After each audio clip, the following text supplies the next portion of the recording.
Bien, empezamos entonces la clase de hoy. Gusto en verlos, escucharlos a la distancia. Un día con la marraqueta más rica, más sabrosa. Una linda jornada domingo.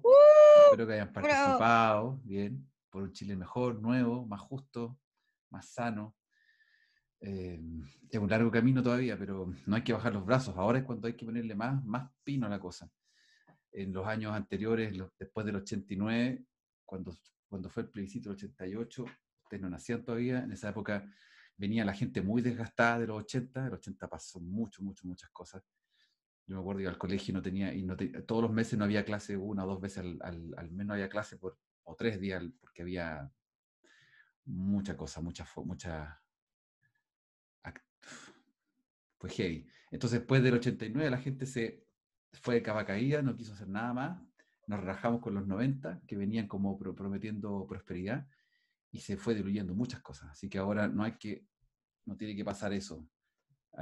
Estamos cansados, pero son 2 años últimos que han sido súper intensos y 1 año y medio, así que hay que seguir dándole. Bien, empecemos. Acá les tengo proyectado, sí, les proyecté, las pruebas. ¿Recibieron esto, cierto? ¿Lo revisaron? ¿Tienen alguna duda con respecto a las pruebas? ¿Ya? No sé si parece que no todo estaba en la clase anterior, así que repito que la idea de las evaluaciones es mantener las 4 evaluaciones.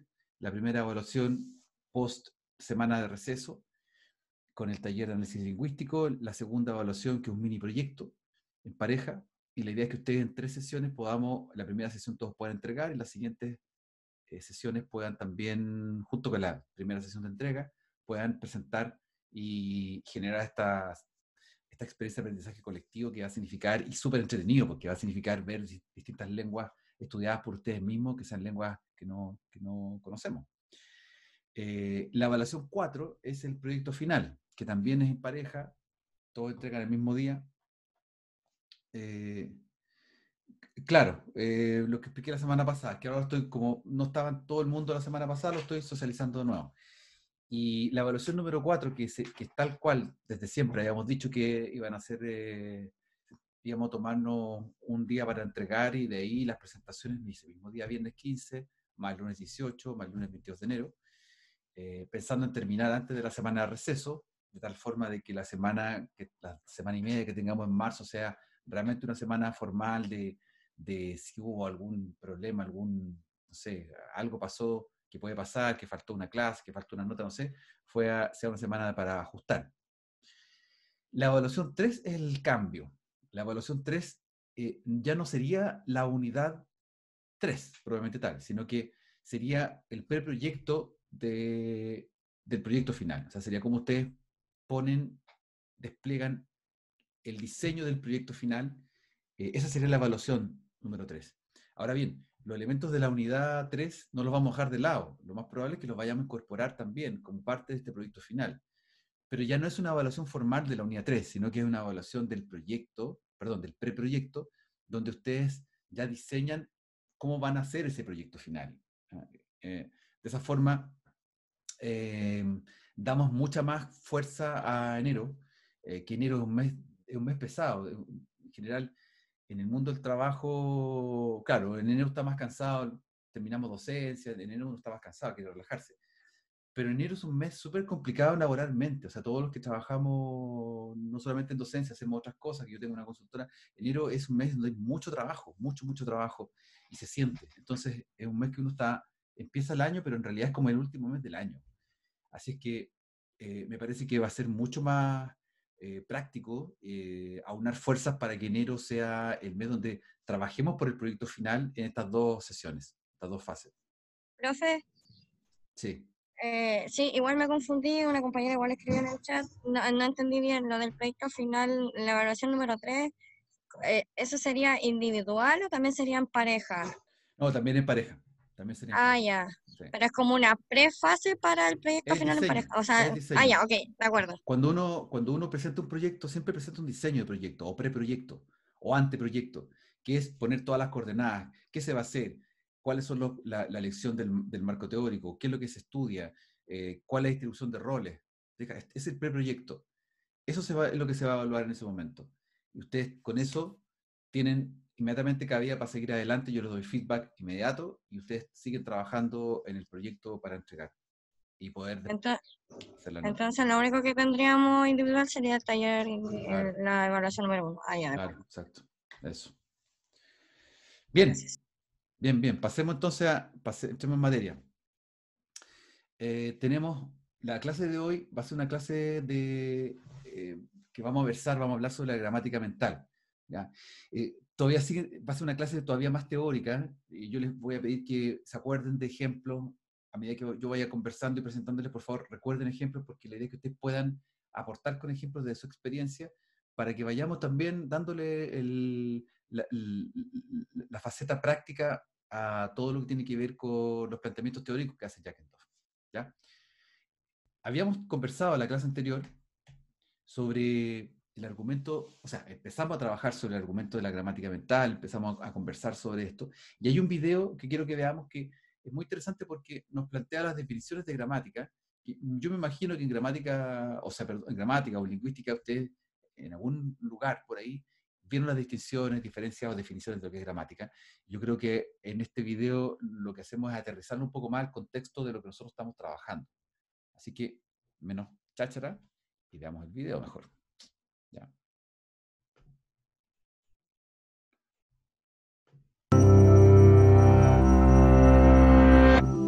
You're telling a friend an amazing story, and you just get to the best part when suddenly he interrupts. The alien and I, not me and the alien. Most of us would probably be annoyed, but aside from the rude interruption, does your friend have a point? Was your sentence actually grammatically incorrect? And if he still understood it, why does it even matter? From the point of view of linguistics, grammar is a set of patterns for how words are put together to form phrases or clauses, whether spoken or in writing. Different languages have different patterns. In English, the subject normally comes first, followed by the verb and then the object, while in Japanese and many other languages, the order is subject, object, verb. Some scholars have tried to identify patterns common to all languages, but apart from some basic features, like having nouns or verbs, few of these so-called linguistic universals have been found. And while any language needs consistent patterns to function, the study of these patterns opens up an ongoing debate between two positions known as prescriptivism and descriptivism. Grossly simplified, prescriptivists think a given language should follow consistent rules, while descriptivists see variation and adaptation as a natural and necessary part of language. For much of history, the vast majority of language was spoken. But as people became more interconnected and writing gained importance, written language was standardized to allow broader communication and ensure that people in different parts of a realm could understand each other. In many languages, this standard form came to be considered the only proper one, despite being derived from just one of many spoken varieties, usually that of the people in power. Language purists worked to establish and propagate this standard by detailing a set of rules that reflected the established grammar of their times. And rules for written grammar were applied to spoken language as well. Speech patterns that deviated from the written rules were considered corruptions, or signs of low social status, and many people who had grown up speaking in these ways were forced to adopt the standardized form. More recently, however, linguists have understood that speech is a separate phenomenon from writing, with its own regularities and patterns. Most of us learn to speak at such an early age that we don't even remember it. We form our spoken repertoire through unconscious habits, not memorized rules. And because speech also uses mood and intonation for meaning, its structure is often more flexible, adapting to the needs of speakers and listeners.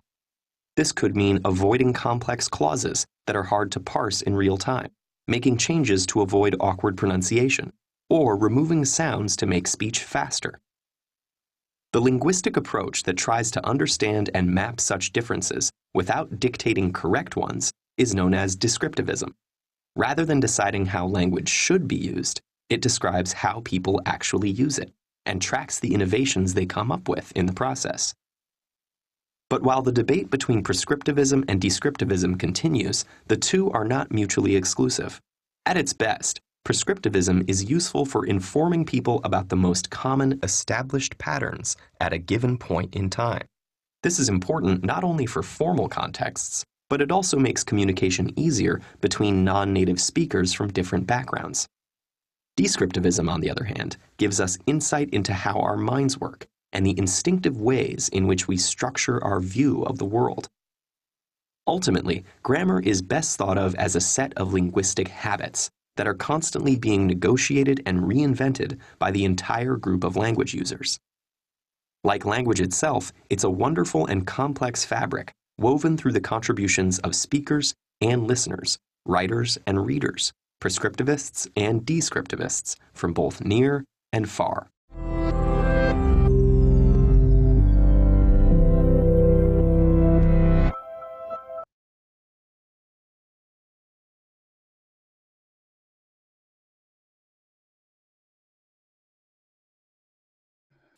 Bien, ¿qué les pareció el video?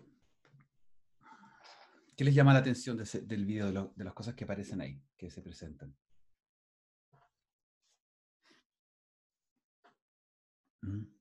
Chiquillos, ¿alguna idea que les haya llamado la atención? Bernarda Araya, ¿algo que te haya llamado la atención del video, algo que corrobores de lo que hayas visto antes o que hayas visto ahora, que te llamó la atención? Es que, bueno, creo que esa es la intención de que me recuerde mucho a la gramática mental del texto. Claro. Es que hablaba de muchas cosas en realidad, de cómo funcionaba el lenguaje, las descripciones de, por ejemplo, me llamó la atención el descriptivismo, de cómo la gente usa el lenguaje Sí. y cómo en realidad funciona nuestra mente. Claro. Pero eso es como lo que más me quedó en realidad. Perfecto. Es una de las ideas fuerzas del video. Por eso me gustó mucho el video. Se los presenté porque está la idea de contrastar descriptivismo con prescriptivismo y tratar de cómo estos dos conceptos tratan de explicar la lengua. ¿Cuál fue el otro que dijiste antes? Bernarda, dijiste otra cosa antes. De que me recordaba mucho al texto en realidad, que es un buen resumen de la gramática mental. Ya, perfecto. Súper. María Cristina Andrade dice, me gustó cuando dijeron que hay muy pocas cosas en común entre idiomas, como patrones de la gramática en que funcionan. Muchas cosas en común, claro, hay cosas en común. Bueno, el ejemplo de inglés versus japonés con el que parte, y la definición de gramática, bien consistente porque nos dice, miren, las lenguas funcionan de manera distinta, o sea, tienen elementos comunes, pero funcionan de manera distinta. Hay como un caldo de cultivo que es el mismo, el esencial. ¿Qué otra cosa más llamó la atención?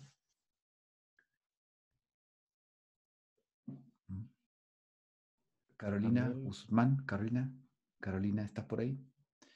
¿Te gustó? ¿Te llamó la atención algo de lo que parecía mencionado?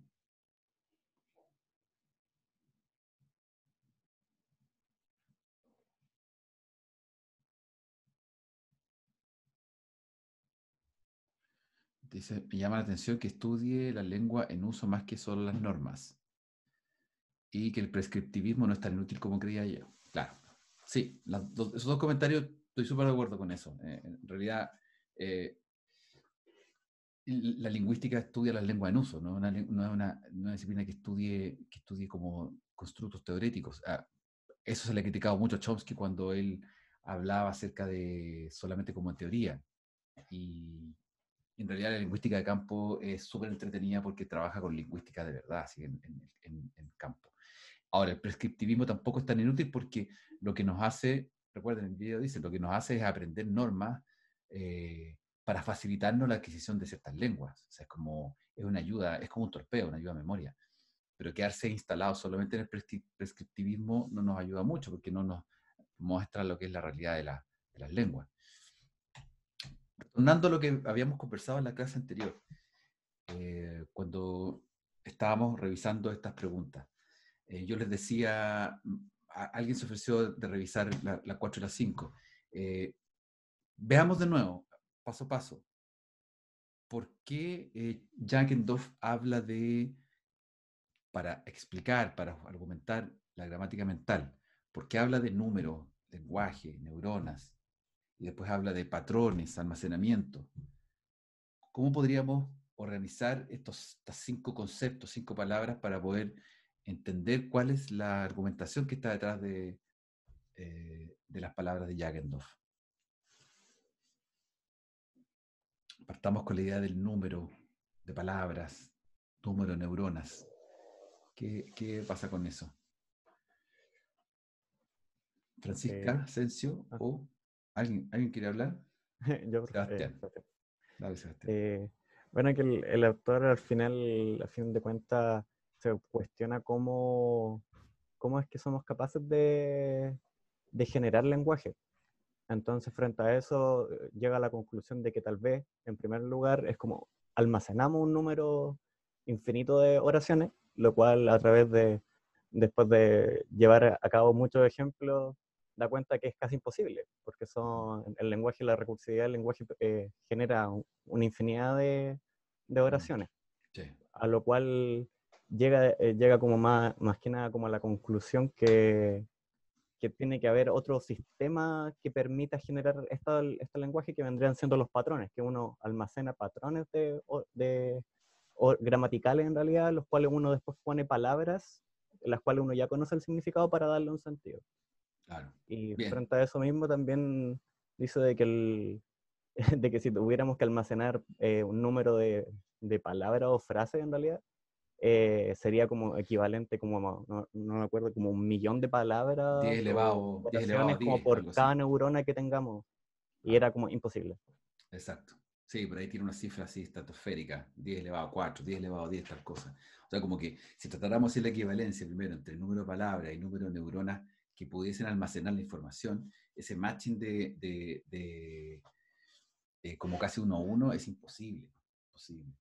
Por la naturaleza misma de la creatividad de palabras y la creatividad de expresiones, que ya vamos a ver algunos ejemplos para que nos queden concretos esta conversa que estamos teniendo. Y las neuronas no dan abasto, entonces es imposible. Por lo tanto, si creemos que el lenguaje tiene que ser, es creativo, innovador y está en constante movimiento, es absolutamente imposible que las palabras se almacenaran en una cantidad de neuronas específica y chao, y listo. Eso sería imposible. Es muy difícil hacer algo así. Por lo tanto, nos lleva a la idea que mencionaste, Sebastián, con respecto a los patrones. Patrones que ahí parece que por ahí está la clave. Pero también se cuestiona lo de los patrones. ¿En qué sentido se cuestiona lo de los patrones? O más bien, la segunda parte del razonamiento sobre los patrones. ¿Quién puede hablar de eso? Francisca Asensio, ¿revisaste eso?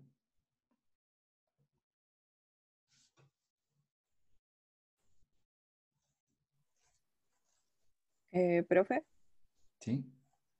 lo que pasa con los patrones es que no es posible que se puedan memorizar todos y cada uno de ellos. Ya, o sea, también volvemos a la lógica de que si tenemos un grupo de palabras que pueden ser almacenadas en patrones para existir, esos patrones tampoco podríamos almacenarlos. ¿Sí? ¿Esa es la idea? Claro.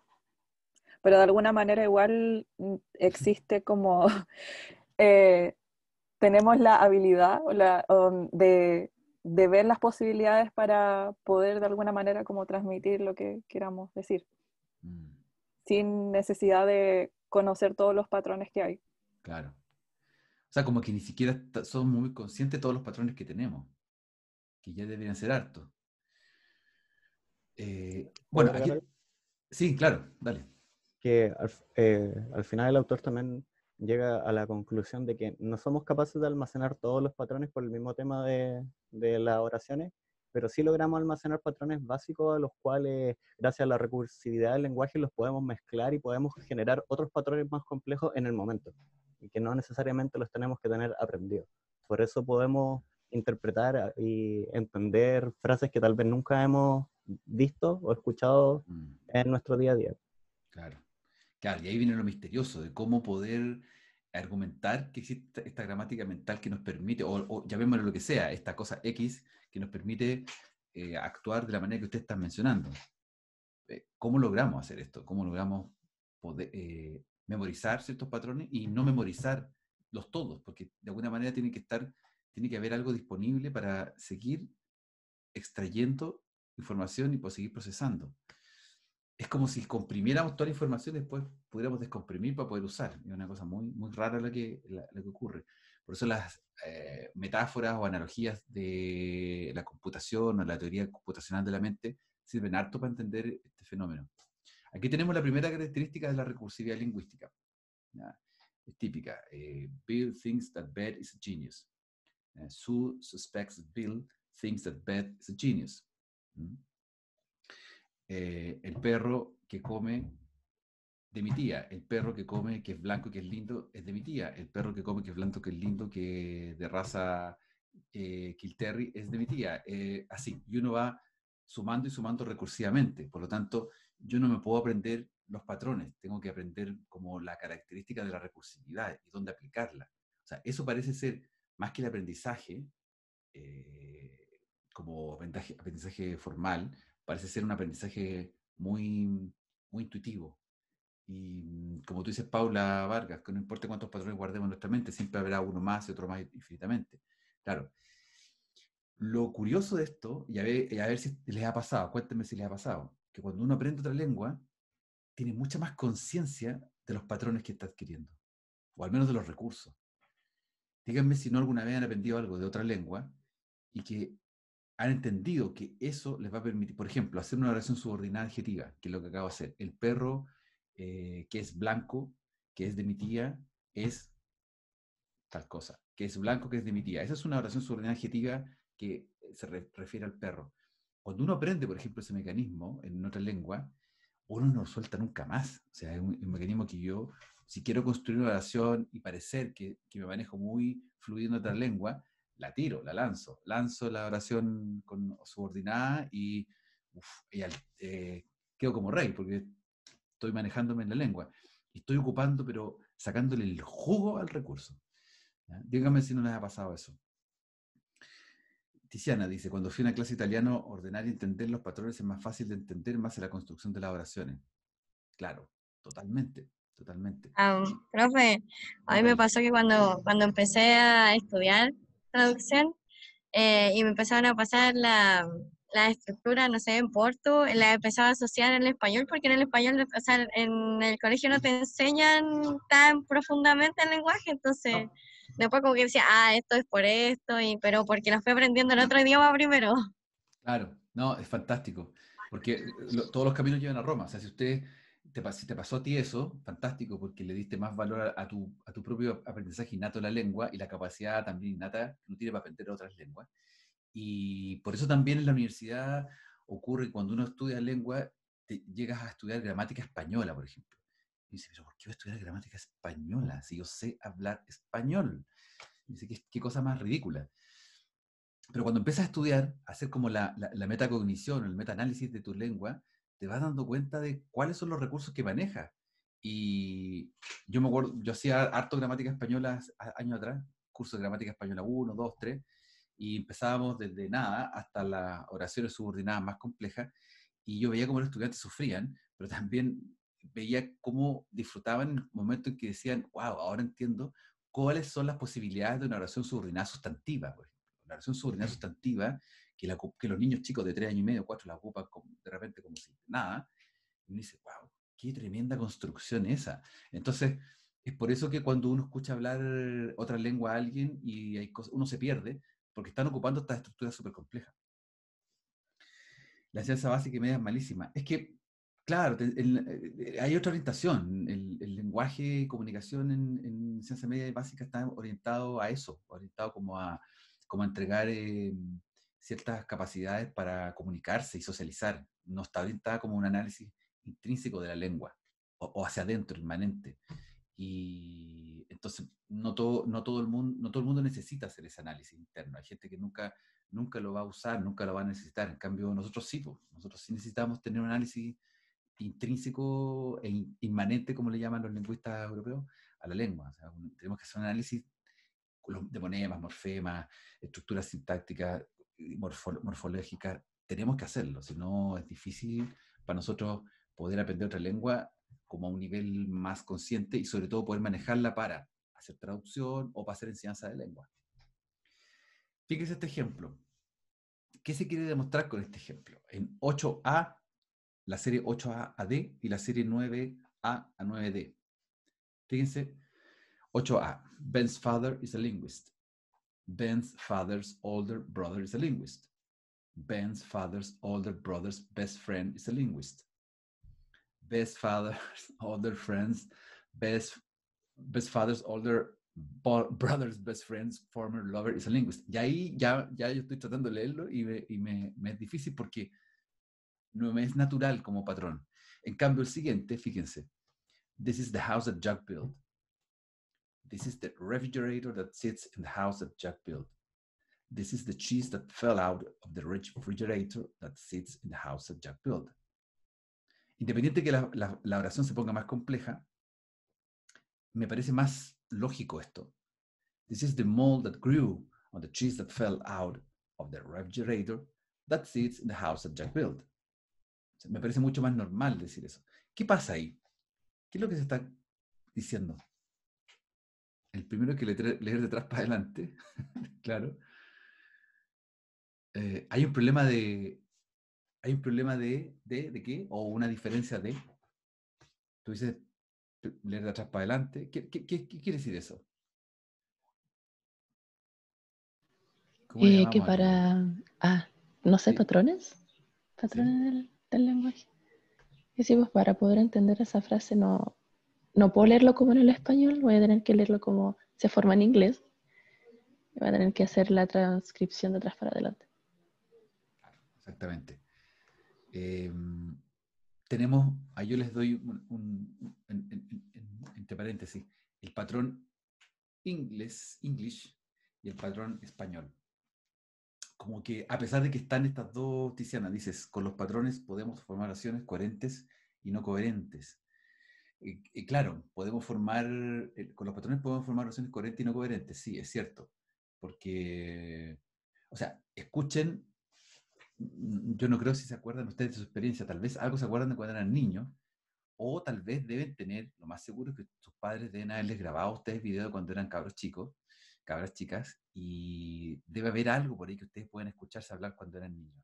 Y si no, traten de escuchar niños que estén dando vuelta por ahí, que tengan 3, 4 años o 5 años, y van a darse cuenta que los niños construyen patrones y a veces construyen patrones jugando sin querer darle un sentido final coherente, sino de mucha incoherencia. VHS, bueno, pero el VHS se traspasa. Ahí venden un aparatito de este porte que tú conectas el VHS y por otro lado conectas al computador y pones play y procesas toda la información. No son muy caros. Les puedo dar el dato después si lo quieren. Broma, dice. No, bueno, está lo mismo. Vuelvo a la idea. Los niños construyen patrones que a veces son pura jugarreta. El perro que salta, que corre, que ladra, que anda, que bla, y empiezan a rellenar, y puede ser totalmente incoherencia lo que siga, pero es un uso de recursividad. ¿Cuál es el patrón que nos es más fácil para nosotros? Ese patrón 2, el patrón que parece el español ahí. Yo le pongo español entre comillas. ¿Por qué? Porque estamos viendo dos ejemplos de lengua inglesa en que cada uno funciona, cada uno de los patrones es lengua inglesa. No es y cada patrón que está aplicado a cada ejemplo no es exclusivo de la lengua inglesa, porque el segundo listado de 9A a D es la forma más habitual en que nosotros podemos hablar inglés. Entonces es más fácil decir. Esta es la casa que Jack construyó. Imagínense qué fácil. This is the house that Jack built. Es como la forma más simple de decirlo. Por lo tanto, ese patrón no es exclusivo ni del inglés ni del español. Ese patrón tiene que ver con una gramática mental, que lo más probable es que sea universal también. Y eso es lo que vamos a revisar más adelante en este curso. ¿Qué tiene de eso de universal? ¿Es universal ese patrón? O sea, y que por suerte podemos acceder al inglés más fácil porque ese patrón existe, coexiste con nosotros. Lo mismo va a ocurrir con ese patrón aplicado a lenguas románicas, o el inglés, francés, italiano, portugués, rumano, que son lenguas catalán. ¿Para qué decir el catalán? Catalán es como uno lo ve y dice, un chiste el catalán. O sea, perdón, me pueden, alguien se puede ofender, pero el catalán, uno lo mira y dice, pero este es un español parecido al español y tiene como cosas como del francés también, como una mezcla de cosas. Uno intuitivamente lo ve así. Bueno, y el caso del 8A a D, nos encontramos con un patrón como que es exclusivo inglés. ¿Ya? Pero no es tan exclusivo, porque si ustedes hubiesen aprendido latín o saben latín, nos metemos un curso de latín, el latín habla de esa manera, se expresa de esa manera. Entonces es un patrón que va más allá del inglés, un patrón que pertenece como al repertorio de las lenguas. Y el latín lo ha ocupado, el alemán lo ha ocupado. O sea, hay un montón de lenguas que ocupan ese patrón para hablar desde un punto, empezar a incorporar elementos hacia el elemento central. O sea, Ben's father es el elemento central al cual se le están adjuntando elementos hacia la derecha. Nosotros lo haríamos como al revés. ¿Ya? Entonces, esto es lo entretenido de estudiar lenguas desde el punto de vista de la gramática mental. Es que uno va explorando cómo en las lenguas, en la lengua concreta que estamos estudiando, van apareciendo estos elementos que o son propios del ser humano o propios de las lenguas. Eso es lo interesante de esta parte. ¿Ya? Bueno, ahí yo les dejo algunas preguntas también que aparecen en el autor, que las va planteando también para ir razonando. ¿Ya? ¿Sí? ¿Por qué se dice que tengo una gramática mental en mi cabeza? Yo entiendo lo que me parece con sentido. Claro, uno entiende lo que a uno le parece con sentido, pero tal como dijimos sobre los parámetros, yo puedo entender cosas podría entender cosas que no tienen sentido, pero las puedo interpretar y saber que están siendo habladas, por ejemplo, por un niño de 4 años que solo está jugando, jugueteando con la lengua. Eso va a demostrar que hay algo más que saberse palabras, saberse un repertorio finito. Después la 8. ¿Para qué complicar con gramática mental? ¿Por qué no hablamos de hábitos para hablar y entender? Ah, bueno. Sí, pues uno podría decir que tenemos ciertos hábitos, pero es que no son solamente hábitos. Porque hay algo más profundo, hay algo más intenso, más potente en esto. ¿Ya? Vamos a ver acá del tema 3. Yo aquí les presento el resumen un poco de lo que es el tema 3, el argumento para el conocimiento innato. Hay dos aseveraciones que se extraen de la lectura. Primero, que todos los niños normales terminan siendo capaces de hablar cualquier lengua de la comunidad en la que crecen. Segundo, los niños aprenden la lengua de otros, los que los rodean. Ya, esas dos aseveraciones les pasa esto, lo siguiente. Ya, tenemos a estos niños que son súper capaces de aprender cualquier lengua. Nosotros mismos, cuando fuimos niños, todos fuimos niños y aprendimos la lengua que estaba en el medio ambiente. Y sobre todo aprendimos la lengua de los que estaban al lado de nosotros. Prueba de eso es que es altamente probable que a todos nos haya pasado lo mismo, que hayamos llegado del jardín, del prekinder, del primero básico, lo que fuese, y llegamos a la casa con ciertas estructuras o palabras que en nuestra casa no les gustaban y nos corrigieron, porque aprendíamos cosas que eran de otras personas, otras comunidades, o palabras o expresiones que no eran prestigiosas, por ejemplo. Bueno, ¿esto contradice el valor de la enseñanza de lenguas? ¿Ya? Si los niños dominan cualquier lengua sin instrucción formal, ¿por qué los adultos no actúan de la misma manera? O sea, ¿por qué nosotros ahora como adultos podríamos dominar otra lengua sin instrucción formal? Se fijan entonces acá, ya cerrando este primer capítulo, Jack Endorf nos plantea digamos, no la incongruencia, como los choques argumentales. Sí, los niños aprenden, son súper capaces de aprender cualquier lengua, pero ¿qué rol tiene la enseñanza de lengua? O sea, ¿para qué? Si no hay instrucción formal, entonces, ¿por qué los adultos tenemos que seguir teniendo instrucción formal? Cuando están en una clase de portugués, de lengua portuguesa, le dan valor a esa clase de portugués? O sea, se ha pensado, en realidad yo esto lo podría hacer solo, no tengo para qué, necesito la clase de portugués. ¿Lo han pensado así? ¿O no? ¿Qué has pensado al respecto cuando estás en una clase de portugués, aprendiendo algo nuevo?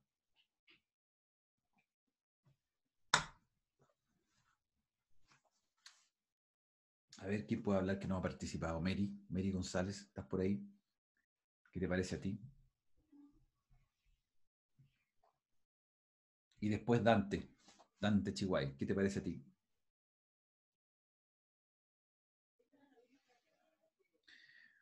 Porque como aprenden los niños es de forma... A ver, ¿qué dijiste? Porque como aprenden los niños es de forma oral antes que la escrita. Pero ¿a qué te refieres con eso? ¿Con respecto a la clase? ¿Con una clase formal de lengua?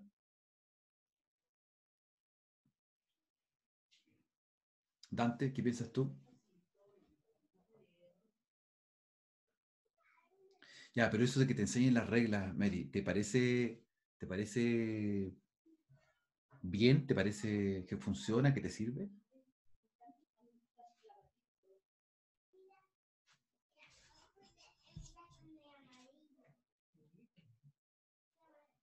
Que lo que pregunto es que en la clase de portugués, cuando ustedes le están enseñando algo nuevo, ¿le dan valor a la clase, por decirlo de una manera prescriptiva, que le está enseñando reglas para poder trabajar alguna parte gramatical o no? O simplemente ustedes dicen, no, es que esta cuestión si la veo yo solo, la aprendo solo y no tengo ningún problema en estar en una clase. Ya, Francesca dice, sí, nos sirve. Pero, profe, Sí, que yo creo que, o sea, obviamente sirve como para entender el porqué de lo que se está hablando, pero si hablamos así como directamente de la opción de aprender una lengua, yo creo que obviamente porque siempre existe el caso de que si se va a un país, ya por fuerza mayor uno va a aprender a hablar claro, la lengua que se está tratando, pero claro. el tema de aprender la gramática te explica el por qué tú estás usando ciertas estructuras. Mm, Una vez leí que los niños aprenden en su primer año la lengua y el segundo año de vida solo repiten lo que ya aprendieron. Entonces yo mm. creo que el tema de que nos enseñen ahora para nosotros no es igual porque lo estamos haciendo conscientemente. En cambio, los niños en su primer año lo aprenden inconscientemente, o sea, solamente repiten. Claro. Yo creo que, yo creo que por ahí va el tema de que ellos aprenden mucho más rápido, porque ahora nosotros tenemos, o sea, yo creo que ahora somos más lentos porque estamos buscando el porqué de las cosas también. Exacto. Uno está en una etapa, sobre todo en la etapa que estamos nosotros y ustedes como estudiantes, es metalingüístico. O sea, necesitan un análisis metalingüístico para saber cuál es el instrumento con el que están trabajando, cuáles son los objetos materiales con los que están trabajando. Porque los lingüistas, y hablo de manera general, los lingüistas, los traductores, nuestra material de trabajo es la lengua. Y si la lengua no hemos hecho un análisis interno de cómo funciona, no es que seamos más traductores o malos lingüistas, sino que pucha, es nuestra materia de trabajo. Es como que si un mecánico intuitivamente resuelve cómo arreglar un auto, pero va a llegar un momento en que va a tener que saber cómo se llama la pieza y cuál esa pieza es diferente a la otra por tal o cual razón, y cuál es la mejor del mercado, y cuál vale más, cuál vale menos, y cuál es la coherente, pertinente para arreglar tal o cual auto. Entonces, es necesario, de alguna forma, conocer eso. Dante, respecto a la clase portugués, dice, creo que cuando uno crece, el cerebro de cierta forma madura y no es capaz de absorber tan fácil otro idioma como lo hacen los niños. Nosotros también hemos que internalizar los conceptos para aprenderlos bien. Y respecto a las clases portugués, sí, siempre hay cosas que aprender y que uno valora sobre otro. Ahí pasó mi hijo que anda dando vueltas.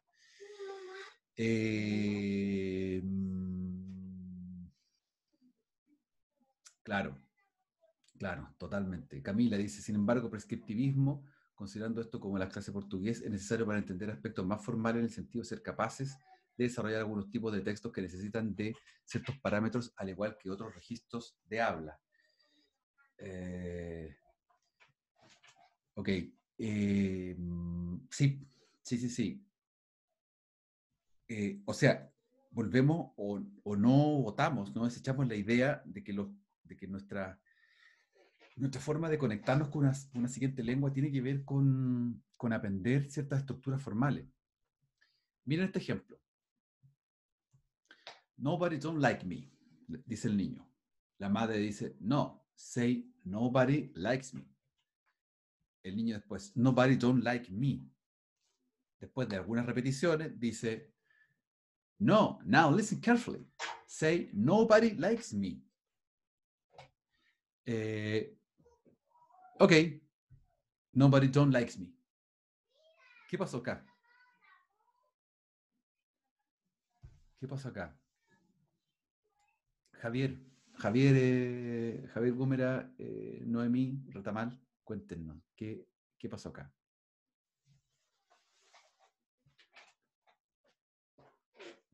Chiquillos, ¿qué les parece?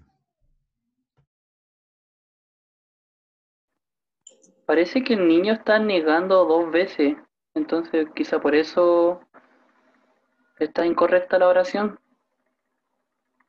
creo. Sí, está incorrecta formalmente porque está 2 veces. María Cristina dice, el niño no entiende cuál es el error. Claro, ese es uno de los elementos fundamentales. El niño no entiende cuál es el error. Exactamente.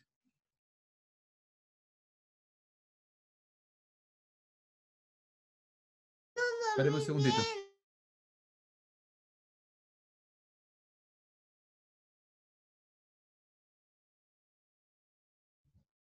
Me viene a decir que no durmió bien, que quiere descansar. Bien. El niño no entiende cuál es el error. Nobody don't like me.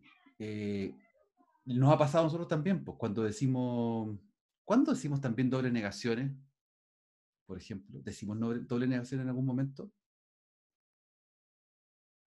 ¿Se acuerdan de algún ejemplo? Cuando uno dice, no hay nada bueno, no hay nada bueno acá, no hay nada sobre la mesa. ¿Se fijan? Esas dobles negaciones, nosotros las tenemos incorporadas como adultos. Nosotros como estudiosos de la lengua sabemos que es una doble negación que está mal dicha, no hay nada acá. Deberíamos decir, hay nada acá, o no hay algo acá. No obstante, la decimos porque es parte de la lengua coloquial. Entonces acá ocurre algo parecido, pero acá la estructura gramatical es más potente porque el nobody realmente no acepta que haya una doble negación. Está incluido. Bueno, en el español pasa lo mismo, Profe, básicamente. ¿Sí? yo me acuerdo cuando era más pequeña, una vez le pregunté a mi mamá que por qué se decía no hay nada, porque para mí no tenía sentido, y me dijo, o sea, no sé si tendrá sentido, pero bueno, su respuesta fue que que no es hay nada, porque nada es nada, entonces no puede haber algo que no es nada. Por eso se niega. Ya, una respuesta más filosófica. Claro. Pero yo me quedé contenta. Te dejó feliz. Y eso los padres hacen, dejar feliz a los hijos con alguna cosa así. Está bien, es una respuesta. Es que justamente es, además de lingüístico, de lógica y lingüística, tiene que ver con un componente medio filosófico, que tal vez en este ejemplo también tampoco el niño lo entiende. Por lo tanto, Pero, tenemos dos profe, cosas. ¿Sí? es lo mismo que pasa cuando uno dice, no quieres que, y uno dice, no, en vez de responder, sí, aquí Sí, no quiero, ¿verdad? claro. ¿No te gusta? No. Ah, ¿no te gusta? Sí. Bueno, ¿qué? ¿Te gusta o no te gusta? Es como lo mismo. ¿Cuál es la respuesta que tiene que darse? Exactamente. Porque en la lengua coloquial no tenemos reglas tan estrictas muchas veces. Y este es un buen ejemplo para mostrar aquello. Primero, el hecho de que el niño, fíjense, que el niño hace una concesión y acepta que, ya, ok, no se dice like, se dice likes. O sea, entiende que ahora es likes, que hay una tercera persona. Pero lo que no entiende o no acepta el error es el nobody don't. ¿Por qué? Porque esa es una evidencia de que existe una gramática mental ya que está activada, que hace que este niño tenga ese punto ciego. ¿Por qué? Porque ya su gramática mental se activó y ya generó un patrón de respuesta. Por ello es tan complicado, y no solamente para los niños, bueno, los niños lo pueden entender más rápido, repiten rápido, hacen cosas, repiten, pero después, cuando uno es adulto, es súper difícil. O sea, traten de explicarle a una persona ya adulta o ya entrada en edad que no tiene que decir no hay nada. Y trata de explicarle, Francisca, con ese ejemplo que te dio tu mamá, y esa persona a lo mejor te acaba mirando como, no entiendo, no me interesa. Una cosa así. Este otro ejemplo. How many times do I have to tell you? I'm not talking about the Allegheny River. Can you get it into your stupid head that I'm talking about? The Susquehanna Hannah. Y que puede ser Unicode University, Manufacturing Factory, Jack and Good and Fant. ¿Qué es eso? Aparte de ser algunos garabatillos entre medio, o expresiones media medias insultantes. ¿Qué fenómeno es ese?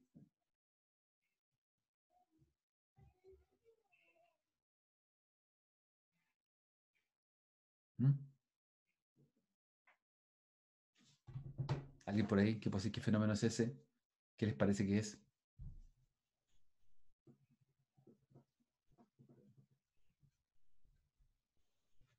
Marcela Domínguez, ¿qué te parece?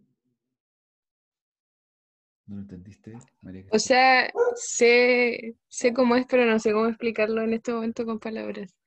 ¿Y en español ocurre algo así? Énfasis, dice Fernando. Claro. O sea, ahí yo le pongo el nombre que aparece en el libro también, el nombre como formal gramáticamente, lo que se llama una fijación impropia, o sea, es como incorporar elementos que no son formales, no son de regla, prescriptivos dentro de una expresión, pero sí son gramaticalmente adecuados en la medida en que expresan, exaltan un valor comunicativo. O sea, eso también demuestra la posibilidad de la recursividad lingüística, de poder meter creativamente elementos, incorporarlos dentro de palabras. Y en eso también, fíjense ustedes, en la cantidad de expresiones que hablamos de repente y hay oraciones que incrustamos mucha información. O a veces cuando se garabatea también. Uno garabatea y entre medio pone garabatos, dentro de garabatos como adjetivando, muy ese estilo inglés, así como poner los adjetivos como antes del sustantivo y dejar el sustantivo. No voy a dejar el garabato aquí expresado porque va a estar grabándose, no voy a dejar un garabato grabado en la clase, pero ustedes podrán imaginarse que si uno pone garabatos como tac, y aparece esa misma expresión, ese mismo tipo de completación. ¿Ya? Bueno, eso es lo que tiene que ver con, aquí nos acercamos al final ya de esta clase y de la unidad con respecto a lo que los niños saben, a la paradoja de adquisición del lenguaje. ¿Ya? ¿Qué saben los niños acerca de las lenguas? Es decir, ¿qué saben de la gramática universal? ¿Cómo usan la gramática universal para construir una gramática mental? ¿Cómo adquieren una gramática mental? Ah, la publicidad del Tanki, claro, totalmente. O sea, es como incrustar elementos. Sí, es un nombre ¿Qué súper era la largo. publicidad del Danky? Era algo que era un título, tenía un nombre largo del Tanki. Hace años eso. Una cosa así como de, no me acuerdo cuál era pero una cantidad de palabras como sin sentido, pero que al final ese ¡Ah! sin sentido le daba un carácter como de jugarreta al Tanki. Profe, ya ahora entendí, el Danky megaloso, sí, me acuerdo. Ese, megaloso, marcan Manjan chafa, chafra, frinolofo, frinilofo, algo así. sin sentido alguno, pero el sin sentido provoca decir que esto es una jugarreta. Entonces, claramente el producto está enfocado con un sentido lúdico hacia un público más infantil que quiere tener los helados para los niños son juguetes también. O sea, un niño puede comerse 4 o 5 helados en el día como si nada, porque es como parte del jugueteo de los colores, de los sabores. Uno de los momentos que uno deja de ser niño es cuando deja de comer tanto helado, por ejemplo. No sé si ustedes siguen comiendo mucho. Bueno, esta época viene de comer mucho helado. El chocolito, por ejemplo, que es una maravilla. Es uno de los patrimonios de la humanidad. Bien, acá tenemos 3 preguntas. ¿Ya? Estas 3 preguntas, fíjense que son como casitas. ¿Ya? ¿Qué saben los niños acerca de las lenguas? Es decir, ¿qué saben de la gramática universal? ¿Ya? Y de esa gramática universal, ¿qué toman para construir una gramática mental? Y de esa gramática mental, ¿cómo la adquieren? ¿Cómo la usan? Ese es el gran asunto de este capítulo, vamos, Jack and Duff. ¿Cómo poder estructurar aquello? ¿Cómo poder argumentativamente decir que existe una gramática mental y que dentro de eso, perdón, una gramática universal y que dentro de eso hay una gramática mental? Eso es lo que vamos a comprobar en los ejercicios que vamos a hacer a partir de la próxima clase. Acá les quiero dejar un resumen de un video que vamos a ver rápidamente, que es cortito, sobre lo que estamos conversando, que tiene que ver con cómo los niños aprenden el lenguaje. Un video de Steven Pinker también está vivo, es un psicólogo cognitivo, lingüista muy famoso, que ha seguido hartas cosas de Chomsky, coterráneo, compatriota y también contertulio de Jackendorf. Aquí vamos a ver qué es lo que nos dice al respecto.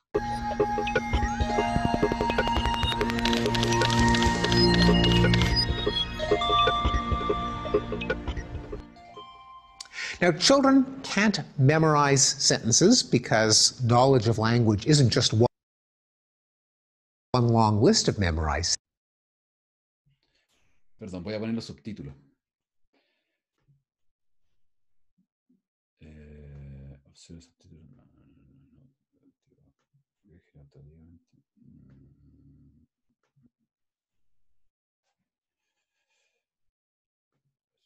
Un poquito.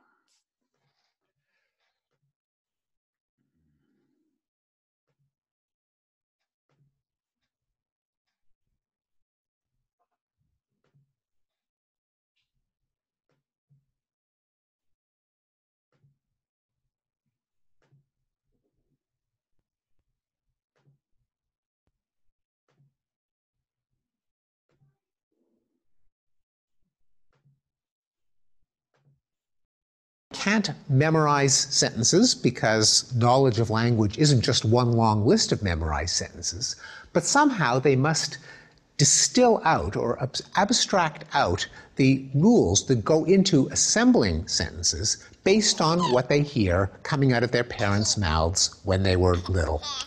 And the talent of using rules to produce new combinations is in evidence from the moment that kids begin to speak. At the two-word stage, which you typically see in children who are 18 months or a bit older, kids are producing the smallest sentences that deserve to be counted as sentences, namely 2 words long, but already it's clear that they're putting them together using rules in their own mind. To take an example, a child might say, "More outside," meaning take him outside or let him stay outside. Now, adults don't say "more outside." So it's not a phrase that the child could simply have memorized by rote, but it shows that already children are using these rules to put together new combinations. Another example, a child having jam washed from his fingers said to his mother, "All gone sticky." Again, not a phrase that you could ever have copied from a parent, but one that shows the child producing new combinations.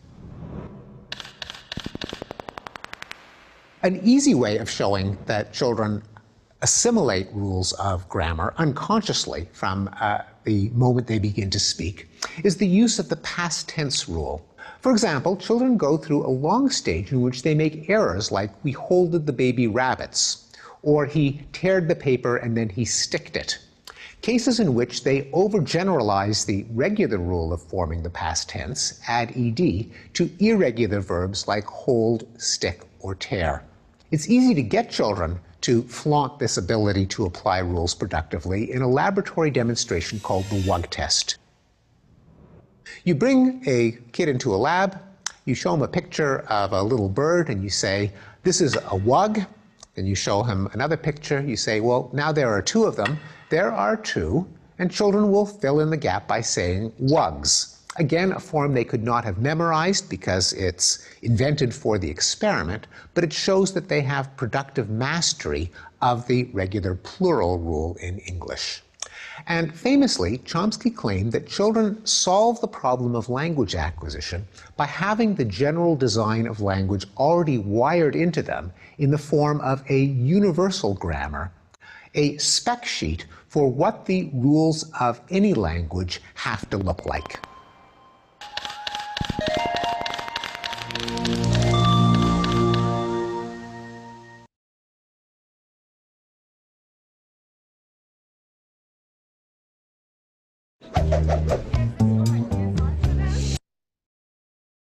Bien, eso era el video que les quería mostrar sobre este personaje. Sí, pues se parece un poco a Brian May, este muchacho. Ahí estamos. Ya, ven de nuevo la presentación, ¿cierto? Sí. Ya. Sí. Bueno, Steven Pinker lo que hace es un lingüista súper prestigioso Y claro, tiene esa cosa que, ese look que tiene es porque, claro, el tipo ha sido súper desafiante en muchos de los aspectos de estas teorías.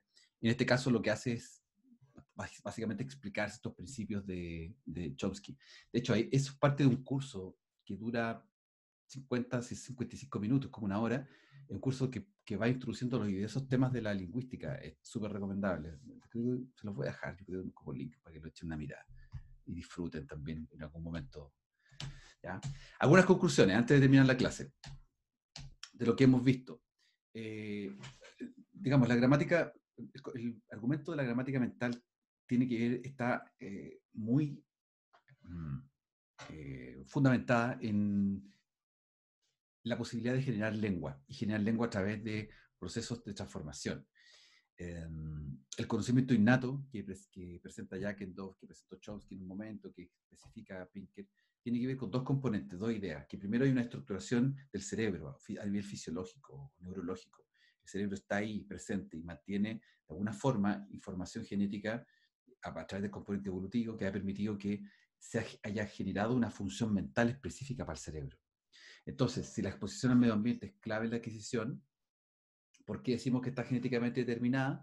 Porque está implicada tanto en la naturaleza misma de nuestro ser y la educación que también nos ayuda a empujar y mejorar cierto aprendizaje específico de la lengua. Pero digamos, lo genético lo que impulsa aquello y que permite que en un ambiente determinado uno pueda aprender una lengua y pueda desarrollarla.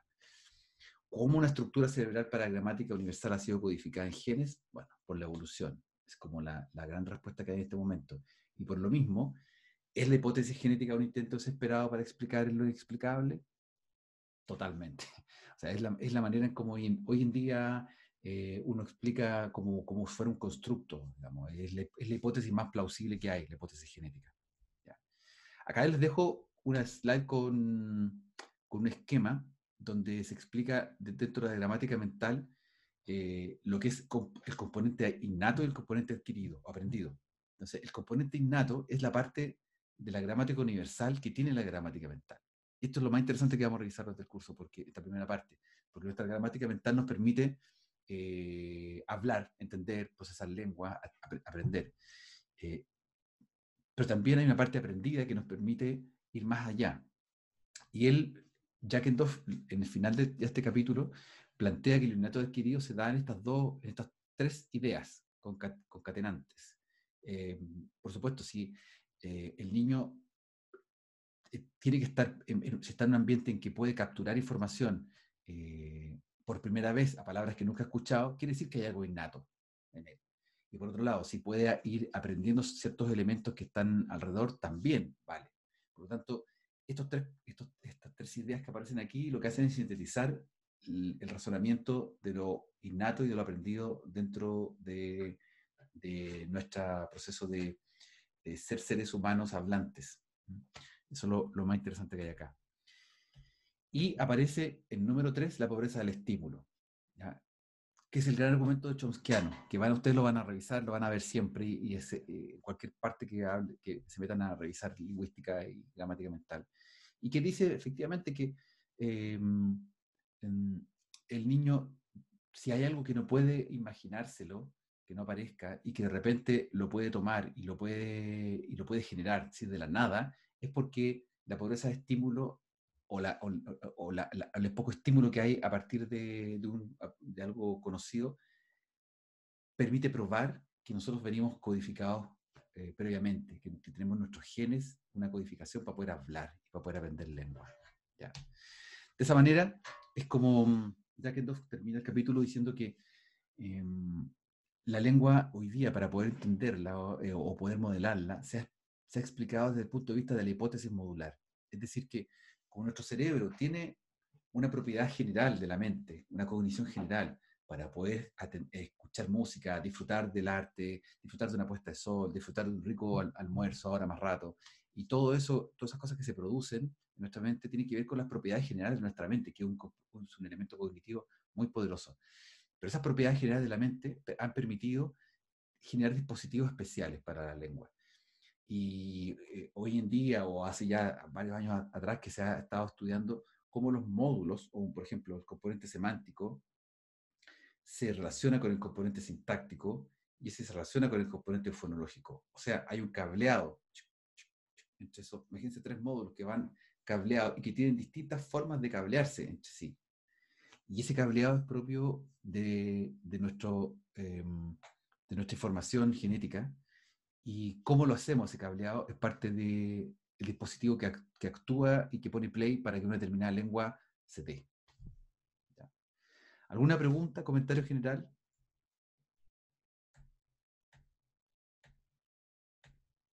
¿Duda, pregunta? ¿Les quedó claro? ¿Hasta acá? Sí, profe. Sí, profe, súper. Súper. Sí. Acá tenemos el último ejemplo, que se los voy a dejar, sobre la noción de lo que es gramatical y no gramatical. Y Jackendorf, aquí me parece que lo explica de manera súper magistral, porque lo que está diciendo es que lo gramatical y lo no gramatical no solamente es prescriptivo, no solamente es algo que puede verse en una lengua, sino que puede verse en nuestra percepción de la realidad. O sea, con esto está diciendo que la gramática o la noción de gramaticalidad tiene que ver con algo que va más allá de la lengua. Fíjense la primera expresión, que es netamente lingüística. Visitar parientes puede ser aburrido, o los parientes que visitan a uno son aburridos. Es lo mismo que el juego lingüístico en flying planes can be dangerous. Volar aviones puede ser peligroso, o los aviones que vuelan son peligrosos. Cualquiera de esas dos expresiones son ambiguas, pero siguen siendo siempre gramaticales. O sea, el problema no es gramatical, el problema es sentido. Es un problema de traducción de sentido, no de gramática. Si miramos estos elementos, figuras, son ambiguas, pero también son gramaticales. O sea, el pato, que parece pato, pero que puede ser conejo, pato, conejo, es ambiguo, pero es gramatical. Sigue significando, sigue utilizando las reglas, los patrones para poder entender. El cubo que uno lo puede mirar como desde un lado o desde el otro, también sigue siendo gramatical, aunque ambiguo. En cambio, esto no es gramatical.